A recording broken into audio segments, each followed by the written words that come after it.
Hello student. In standard 7 science chapter number 11 cell structure and microorganism. In this chapter we are going to learn cell and the types of the cells. There are the various sizes of the cells. Look this picture. There is a various cells. Now discuss here what is the importance and what they are function and how they are function. There is a great variation in the shapes of the cells. The shapes are mainly related to their function. विविध असे आकार तुम्हाला पेशीचे बघायला मिळतील. हे shapes जे आहेत, हे जे आकार आहेत, हे त्यांच्या कार्यावर आधारित आहेत. फंक्शन म्हणजे कार्य. एखादी पेशी काय कार्य करते त्यानुसार. आता या चित्रामध्ये तुम्हाला अमिबा हा दिसतोय. अमिबा हा एकपेशीय प्राणी आहे. एकाच पेशीने संपूर्ण शरीराचं कार्य हे घडत असतं. म्हणून त्याला एकपेशीय म्हणजे मोनोसेल्युलर ऑर्गॅनिझम मध्ये हा मोडला जात असतो. त्यानंतर red blood cells. Red blood cells ज्या असतात त्याला RBC असं म्हणतात. जेव्हा तुम्ही रक्त चेक करायला जातात तेव्हा रक्त चेक करताना त्याच्यामध्ये विविध पेशींचा एकूण संयोग असतो आणि हाच जो असं RBC आपण म्हणतो की आपल्या शरीरामध्ये RBC कमी होणे म्हणजे काय, लाल रंगाच्या पेशी, ह्या पेशी ज्या असेल लाल रक्तपेशी त्यांना म्हटलं जात असतं, त्या पण असतात. सरफेस सेल्स म्हणजे पृष्ठभागावर आधारित असतील. एखाद्या पानावर असतील किंवा आपल्या त्वचेमध्ये असतील तर या त्वचेतल्याही भागामध्ये आणि पानाच्या भागामध्ये सुद्धा तुम्हाला अत्यंत बारकाईने जर निरीक्षण केलं तर हे सरफेस सेल्स हे तुम्हाला आढळून येतील. त्यानंतर इथे आहे मसल्स सेल्स म्हणजे आपल्या शरीरामध्ये जे स्नायू आहेत ते स्नायूंच्या पेशी ज्या आहेत त्या अशा अनेक पेशी एकत्र येऊन एक टिश्यू तयार होतो आणि त्या टिश्यूने नंतर तुमचा मसल तयार होत असतो. त्यानंतर तुमच्या शरीरामधला जो बोन सेल आपण म्हणतो, ज्याला हाडांच्या बाबतीत हाड निर्मिती करण्यासाठी असणारी ती जी पेशी आहे ती या पद्धतीची दिसत असते. त्यानंतर स्पर्म म्हणजे हा एक शरीरामध्ये असणारा एक घटक आहे. त्याची पण एक स्वतंत्र अशी पेशीच ती मानली जात असते. नर्व सेल्स जे आहेत की ज्याच्यातून मेंदूतून आपल्याला त्वचेकडे किंवा शरीरावर असणाऱ्या ज्या संवेदना आहेत त्या संवेदना नेण्या आणण्याचं काम करतात. ती नर्व सेल या पद्धतीची दिसते. त्याला दुसरं नाव आहे न्यूरॉन्स. एक सेल्स जे एक सेल्स असते म्हणजे अंडपेशी ज्याला असं म्हणतात. स्त्री युग्मकामध्ये जननेंद्रियामध्ये हे एक सेल्स हे आढळून येतात, ओव्हरीजमध्ये. त्यानंतर फॅट सेल्स म्हणजे ज्याच्याने आपल्या शरीरामध्ये मेद तयार होत असतं, त्या मेद तयार होणाऱ्या पेशींना आपण फॅट सेल असं मानलं जात असतं. तुम्ही स्पायरोगायरा नावाची वनस्पती पाहिली असणार. पाण्यामध्ये शेवाळ जे असतं त्या शेवाळामध्ये या पद्धतीची तुम्हाला स्पायरोगायरा ही वनस्पतीची पेशी आढळून येते. आता याच्यामध्ये मी ओळख करून देताना तुम्हाला काही वनस्पतींच्या बाबतीतल्या होत्या, काही ज्या होत्या त्या प्राण्यांच्या बाबतीत होत्या, काही मानवी शरीरामध्ये असणाऱ्या या पेशी होत्या. यांची आपण आता इथे ओळख करून घेतलेली आहे. मग सेल्सचा टाईप काय. Cells are the many different shapes.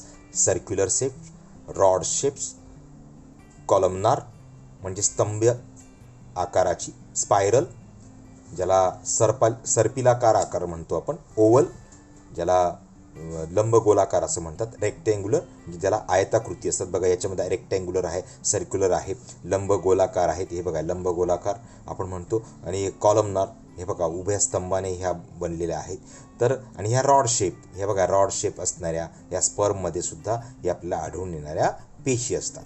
Each sale contain the various component for carrying the life process of the living organism. त्याच्यात विविध घटक असतात. कॉम्पोनंट म्हणजे काय, विविध घटक. त्या घटकांनी ती सेल ही बनलेली असते. That components are called as organelles. Organelles म्हणजे काय, विविध प्रकारचे उपघटक, ज्या सेल्समध्ये असणारे असतात. The organelles are studied in the detail with the help of the electron microscope. त्याच्यासाठी साधा मायक्रोस्कोप आपण जो मागच्या तासाला अभ्यासला त्यापेक्षा इथे इलेक्ट्रॉन मायक्रोस्कोप हा लागत असतो. त्याला अंडरलाईन करून घ्या. मायक्रोस्कोप हा जो आहे तो सूक्ष्मदर्शक असतो आणि इलेक्ट्रॉन जो आहे तो अत्यंत अतिसूक्ष्म भाग जो तुम्हाला दाखवून तो मॅग्निफाईन करून देतो. मॅग्निफाईन म्हणजे काय, तो त्याला एनलार्ज करून तुम्हाला दाखवत असतो. आणि the billion times their actual size, ती किती पटीने असतात, 2 × 10⁹ 2 बिलियन्स एवढ्या पद्धतीने जवळजवळ या पद्धतीने तो त्याची साईज जी आहे ती वाढत असते. There are the 2 main types of the cells. Underline करा या वाक्याला की मुख्य प्रकार कोणते आहेत सेल्सचे, ॲनिमल सेल्स आणि प्लांट सेल्स, वनस्पती पेशी आणि प्राणी पेशी. This cells consist of the types of the membrane bound cell organelles. ते एक विशिष्ट प्रकारच्या पेशीच्या भोवती असणारा जो घटक आहे त्यावरून ते ओळखले जात असतात. Various types of the membrane bound the organelles. The plant cells have the definite shape due to the presence of the cell wall around them. त्यांच्या भोवती वनस्पती पेशी हिला म्हणतात. हिचा भोवती एक विशिष्ट प्रकारचा, बघा इथे डार्क ग्रीन रंगाचा तुम्हाला भाग दिसतोय. हा जो ग्रीन भाग जो आहे हा वनस्पती पेशीलाच असतो, मात्र प्राणी पेशीला हा नसतो. याच्यावरून ओळखली हिलाच आपण पेशी भित्तिका असं म्हणतात. भित्तिका म्हणजे भिंत. ही एका विशिष्ट प्रकारच्या भिंतीने, म्हणून त्याला विशिष्ट शेप असतो. याला विशिष्ट शेप हा नसतो. तो कोणत्याही आकार तो असू शकतो. जसं आपल्या त्वचेमध्ये आहे, आपल्या शरीरामध्ये आहे, तर अशा प्रकारची जी पेशी आहे ती मानवी शरीराची पेशी, म्हणून हिला ॲनिमल, फक्त आपण सुद्धा ॲनिमलच आहोत. तर सगळे जे सजीव असतात प्राणी, त्या प्राण्यांमध्ये ही सेल आढळते आणि वनस्पतीमध्ये ही सेल आढळते. कारण हे काढण्याची आकृती काढताना लक्षात ठेवायचं, हिला जाड भिंती काढायच्या, हिला काढायच्या नाहीत. हिला एकच रेषा काढून तुम्ही काढायच्या. बाकी कंटेंट दोघांमध्ये जरा सिमिलर आहे, तो आता बघूया आपण. Unlike the animal cells and plant cells common single large vacuoles. आता इथे काय फरक आहे बघा, जर तुम्हाला डिफरन्स विचारला तर इथे मोठी रिक्तिका आहे व्हॅक्युअल्स, हे बघा इथे दिले व्हॅक्युअल्स आणि इथे बघा इथे छोटी व्हॅक्युअल्स, इथे मोठी व्हॅक्युअल्स. म्हणजे जो टाकाऊ पदार्थ जनरली याच्यामध्ये साठवण्याची क्रिया याच्यात होत असते, त्या मानाने प्राणी पेशींमध्ये ती साठवण्याची क्रिया जी आहे ती बाहेर टाकली जात असते. जर असलाच तर त्याच्यात एअर वगैरेचं तिथे थोडाफार प्रमाण हे आढळून येतं. पण याला व्हॅक्युअल्स, याला मराठीमध्ये रिक्तिका असं म्हणतात. दोघांमध्ये न्यूक्लियस आहे.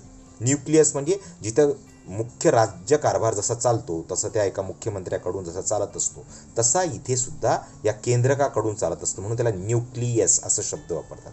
याला केंद्रक असं म्हणतात मराठीमध्ये. ही केंद्रकाची रचना याची कशी आहे आणि याची कशी आहे, थोड्याशा सिमिलर पद्धतीने हे जात असतं. त्यानंतर इथे आहे गोल्जी बॉडी. गोल्जी बॉडीसुद्धा ही एक विशिष्ट प्रकारची शरीरामध्ये समान कार्य हे करताना दिसून येतं. त्यानंतर मायटोकॉन्ड्रिया. मायटोकॉन्ड्रिया हे ऊर्जा पुरवत असतं शरीरामध्ये, दोघांमध्ये ऊर्जा पुरवण्याचं काम हे करत असतात. त्यानंतर एंडोप्लाझ्मिक रेटिक्युलम, हे जे आहेत एंडोप्लाझ्मिक अंतर जे आहे की त्वचेचा भाग जो आहे तो रेटिक्युलम या शब्दाने दाखवला जातो. सेल मेम्ब्रेन म्हणजे बाह्य पातळ जो भाग आहे तो या पद्धतीने दाखवतात. त्यानंतर फ्री रायबोसोम्स. रायबोसोम्स म्हणजे अत्यंत बारीक असे कण असतात, ते कण आपल्याला इथे दिसून येतात. हे बघा इथे याची आकृती नीट काढा तुमच्या वहीमध्ये. Cell wall, chloroplast. आता महत्त्वाचं याच्यात फरक काय, याच्यात क्लोरोप्लास्ट आहे, याच्यात क्लोरोप्लास्ट नाही. असं का सांगा बरं, की याच्यात क्लोरोप्लास्ट आहे आणि याच्यात क्लोरोप्लास्ट नाही. क्लोरोप्लास्ट म्हणजे काय, हरित लवके. त्याच्यामुळे वनस्पती हिरवीगार ही दिसत असते. हिरवीगार दिसण्याचं कारण ते अन्न तयार करण्याचं काम हे वनस्पती करत असतात. पण कोणत्याही प्राण्याच्या शरीरामध्ये तुम्हाला हिरवी पेशी दिसणार नाही. हिरवी पेशी असती तर सर्व प्राण्यांचा रंग हा हिरवाच राहिला असता आणि मग अन्न त्याच्याने तयार केलं असतं. पण तसं नाही, क्लोरोप्लास्ट या ॲनिमल सेलमध्ये नसतो. तर अशा पद्धतीने मी तुम्हाला याचा फरक हा समजून सांगितलेला आहे. हा फरक म्हणून पण लिहा आणि याची आकृती, प्रत्येकाची स्वतंत्र माहिती या पद्धतीने तुम्हाला पुस्तकात देण्यात आलेली आहे. तर ती तुम्ही काय करा, त्याचा पॉईंट टू पॉईंट लिहून टाका. मी सांगितलं की 4 मेन पार्ट्स आहेत. पहिला cell wall, cell has a, दोघांमध्ये आपल्याला सामान्य आहेत, सारखे सारखे सेल वॉल आहेत. The cell wall is the outer most covering of the cell. It present only in plant cell. ते फक्त प्लांट सेलमध्येच आढळून येते. पेशी भित्तिका, सेल वॉल, वॉल म्हणजे भिंत. Plasma membrane, also called as a cell membrane, त्याला सुद्धा सेल मेम्ब्रेन म्हटलं जातं. A kind of a thin covering. It is extremely delicate and flexible. It is outer most covering of the animal cell. आता plasma membrane हा प्राणी पेशीला असतो. म्हणून बघा आता कोरोनामध्ये सुद्धा प्लाझ्मा मेम्ब्रेनचं चेकिंग होत असतं, कारण त्याच्यात त्या कोरोनाला आपण अपोज करू शकतो असं त्या पेशींमध्ये काही बदल होत असतात आणि त्यामुळे तो साधारणपणे एक अँटीबॉडीज त्याचे वाढतात आणि मग त्याच्याशी लढा करू शकतो व्यक्ती आतून. तर cytoplasm the liquid part of the cell, म्हणजे त्याच्यातलं द्रव्य. प्लाझ्मा मेम्ब्रेन त्याच्यात जो आहे की पेशीचा जो पापुद्रा आहे तो त्याच्यातला मानला जात असतो, पेशीच्या भोवतीचा, आणि प्राणी पेशीमध्ये असतो. Present around the nucleus is called as a सायटोप्लाझ्म.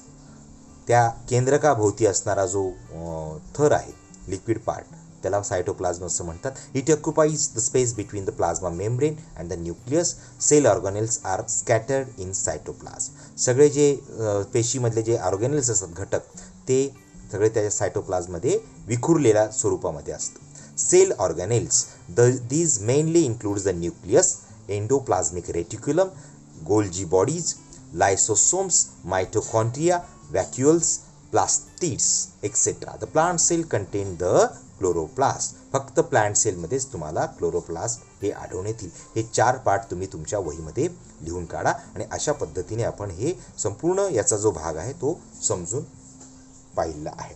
The nucleus is the most important organelle in the cell. There are the porous double membrane around it. The nucleus control of the function of the cells. Nucleus काय करतं? कार्य नियंत्रण करत असतं. महत्त्वाचं कार्य, याला underline करा.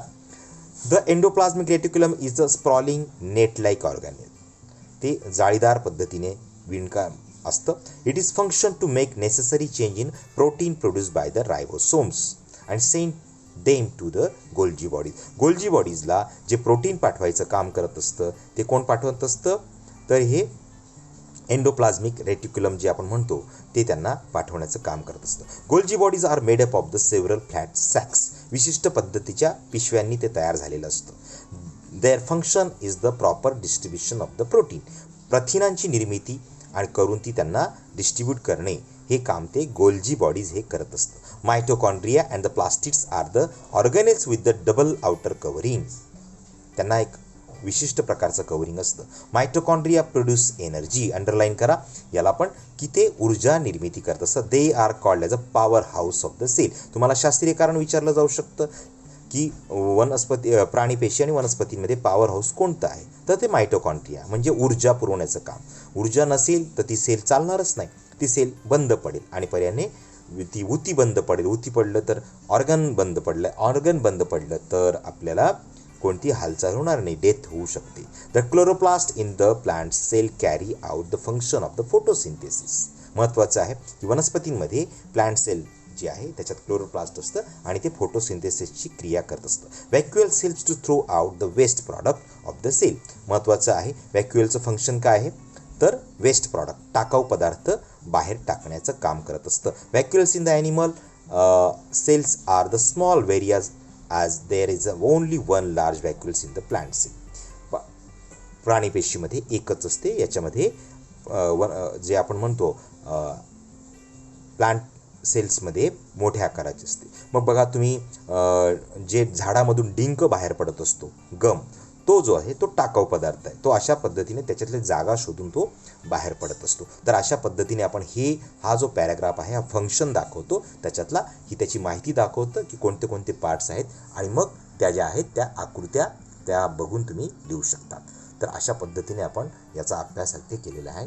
धन्यवाद.